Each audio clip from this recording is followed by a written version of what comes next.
Baik, Assalamualaikum warahmatullahi wabarakatuh. Perkenalkan, nama saya Muhammad Rizky, stambuk F5511574. Kali ini saya akan mempresentasikan progres skripsi saya dengan judul implementasi metode Wake Product pada sistem pendukung keputusan penerima zakat berbasis Android.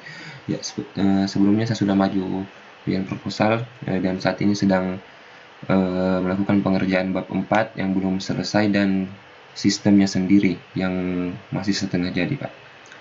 Baik, sebelum itu latar belakang penelitian saya ya perlu diketahui, kemarin sudah saya jelaskan, Pak, bahwa perkembangan zakat di Indonesia ini sangat pesat sekali, dan ini jika diperhatikan dengan seksama dan baik, ini bisa menuntaskan dan mengatasi masalah kemiskinan di masyarakat. Cuman terkadang di beberapa lembaga amil zakat, masalah yang sering dijumpai adalah cara dalam pemilihan calon penerima zakat yang masih manual.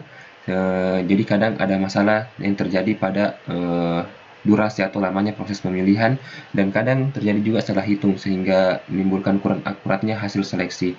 Nah, selain itu terkadang ditemui di lapangan kuota penerima zakat tidak sebanding dengan jumlah calon penerima zakat, yang membuat pihak amil zakat kadang bingung siapa nih yang berhak dapat nih, apakah si dia atau si A, si B, ya seperti itu. Kemudian yang latar belakang selanjutnya, tidak tersedianya akses informasi untuk melihat mustahik yang telah masuk dalam daftar penerima zakat, sehingga mustahik yang telah menerima zakat dapat menerima bantuan lebih dari 1 kali dalam setahun. Adapun metode yang saya gunakan adalah metode Wake Product, ya, atau biasa disingkat WP. Metode ini digunakan untuk menyelesaikan masalah MADM. WP sendiri adalah metode menggunakan perkalian untuk menghubungkan rating atribut, di mana rating setiap atribut harus dipangkatkan dulu dengan bobot yang bersangkutan. Proses ini sama halnya dengan proses normalisasi. Saya akan mempresentasikan perkembangan bab 4 yang sementara saya kerja, Pak. Jadi untuk diagramnya sudah saya selesaikan. Yang pertama ada data flow diagram. Ya, di sini ada DFD level 0. Ya, di sini ada 2 entity. Yang pertama admin selaku kabit pemberdayaan dan kabit keuangan. Dan 1 buah data proses. Ya, jadi admin kabit pemberdayaan ini punya full akses. Dia dari input data, masukkan bobot kriteria, melakukan penelitian, sampai melihat hasil, melakukan perhitungan dan cetak laporan. Sedangkan kabit keuangan dia terbatas, hanya sekedar melihat laporan dan mencetak laporan penerima zakatnya. Kemudian di DFD level 1, ya, di sini ada 7 buah data proses dan 2 entity. Jadi admin selaku kabit pemberdayaan ini dapat melakukan login. Login, dia mengambil data dari data storage dengan nama user. Kemudian admin juga dapat melakukan input bobot kriteria, kemudian menyimpannya di data storage kriteria. Setelah itu menginput data calon penerima dan tersimpan di data storage calon penerima, kemudian mengirim datanya ke proses penilaian, kemudian dilakukan penilaian di proses ini, kemudian tersimpan di storage WP penilaian. Setelah itu dilakukan proses hitung nilai. Ya, di sini sudah proses WP-nya.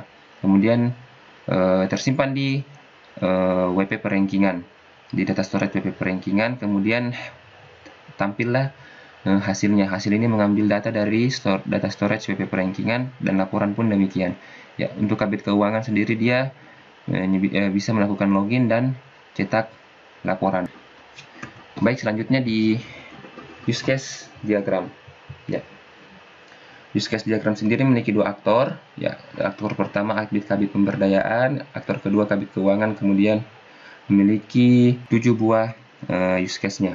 Ya, yang pertama saya jelaskan untuk login. Admin selaku kabit pemberdayaan dan kabit keuangan melakukan login sistem dan memasukkan nama pengguna dan kata sandi. Kemudian di use case input data calon penerima, pada tahap ini admin memasukkan data calon penerima zakat ke dalam sistem. Kemudian input data kriteria. Ya, tahap input kriteria ini admin masukkan data bobot pada setiap kriteria ke dalam sistem. Kemudian input penilaian, admin memasukkan penilaian kelayakan untuk mendapatkan bantuan zakat yang akan diproses menggunakan metode Wake Product, dan mendapatkan nilai akhir yang digunakan untuk melakukan proses Wake Product-nya, proses metodenya. Nah, di tahap proses Wake Product ini, proses WP, setelah dilakukan penilaian, admin dapat melihat dan melakukan proses metode yang terjadi dengan menggunakan metode weighted product. Kemudian akan tampil sudah hasil keputusan dan cetak laporan.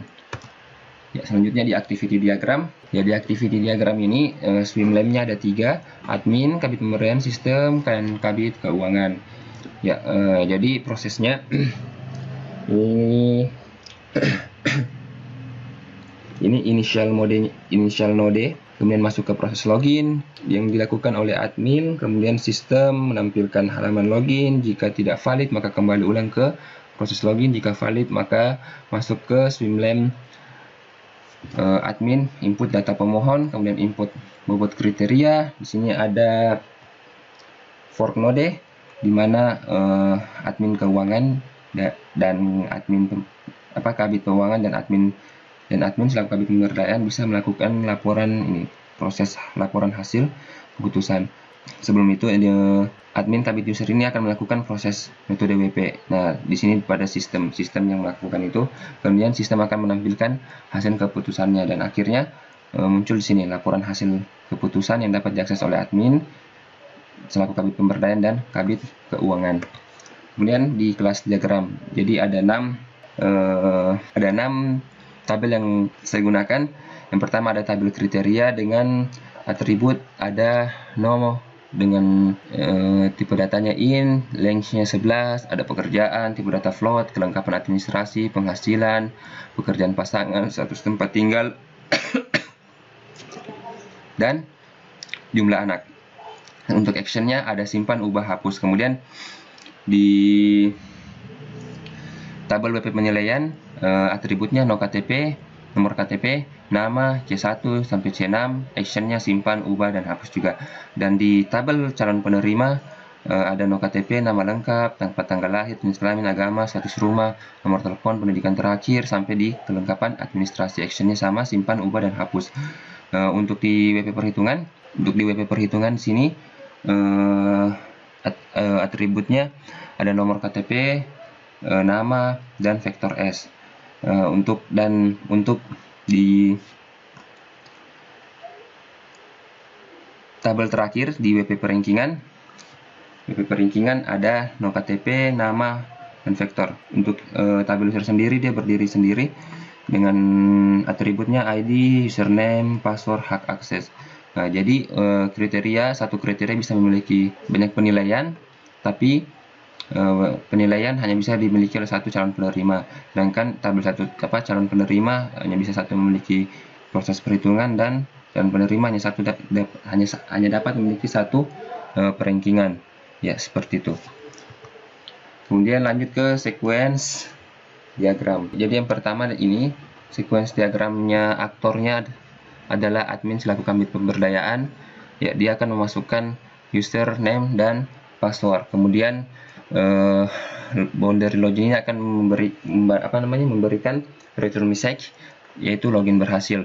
Kemudian admin akan menginput data calon penerima zakat, kemudian boundary data pemohon mereturn message-nya, memberikan return message data berhasil diinputkan. Setelah itu dilakukan input data bobot, kemudian input penilaian, dan yang terakhir proses metode WP. Nah, semuanya ini akan memberikan return message. Ya. Selanjutnya di sequence diagram kabit keuangan. Jadi di sequence diagram kabit keuangan hanya ada login dan dia mencetak laporan. Kemudian ada entity relationship diagram atau biasa disingkat dengan ERD, ya. Jadi entitinya ada 6. Ya, jadi di WP penilaian sendiri memiliki atribut no KTP, nama, C1, C2, C3, C4, C5, C6. Nah, kemudian di entity calon penerima memiliki atribut nama lengkap, nomor KTP, kelengkapan administrasi, jumlah anak, pekerjaan, status nikah, pekerjaan, pendidikan terakhir, nomor telepon, status rumah, agama, jenis kelamin, dan tempat tanggal lahir. Kemudian di entity kriteria memiliki atribut pekerjaan, kelengkapan administrasi, penghasilan, pekerjaan pasangan, status tempat tinggal, jumlah anak, dan nomor. Kemudian di entity perhitungan memiliki 3 atribut, no KTP, nama, dan vektor S. Kemudian di WP perankingan memiliki 3 entity juga, no KTP, nama, vektor V. Jadi entity WP penilaian, satu entity WP penilaian akan menggunakan banyak kriteria. Kemudian satu WP penilaian akan menyeleksi satu calon penerima, sedangkan satu calon penerima memiliki satu WP perankingan. Satu WP penilaian akan menggunakan satu WP perhitungan, dan satu WP perhitungan akan menghasilkan satu WP perankingan. Untuk entity user dia berdiri sendiri dan tidak memiliki relasi dengan entity lainnya. Ya, itu tadi Pak, saya punya presentasi terkait diagram-diagramnya. Kemudian saya lanjut untuk progres implementasi sistem saya, karena saya menggunakan Android. Sampai saat ini sudah hampir jadi. Untuk tampilan dasar ini insya Allah akan saya buat desain UI-nya yang lebih bagus daripada ini. Tapi yang sudah bagus fungsinya, yang pertama halaman login ini sudah bisa dimasuk, kemudian di halaman input data user, ya di sini sudah bisa memasukkan data-data dan sudah berhasil proses CRUD-nya, seperti itu Pak. Jadi untuk form lain akan segera saya kembali presentasikan setelah saya menyelesaikannya. Jadi sementara progres Pak, dan akan saya buat desainnya lebih bagus, tidak seperti ini, seperti itu. Ya, mungkin sekian Pak laporan progres perkembangan skripsi saya. Ya, untuk data masih sementara saya rampungkan inputnya di Excel, dan kalau sudah, dan untuk proses metode, untuk proses perhitungan metodenya di sistem juga sementara saya lakukan pengerjaan seperti itu. Sekian Pak laporan progres perkembangan skripsi saya. Mohon maaf bila ada kesalahan. Terima kasih. Assalamualaikum warahmatullahi wabarakatuh.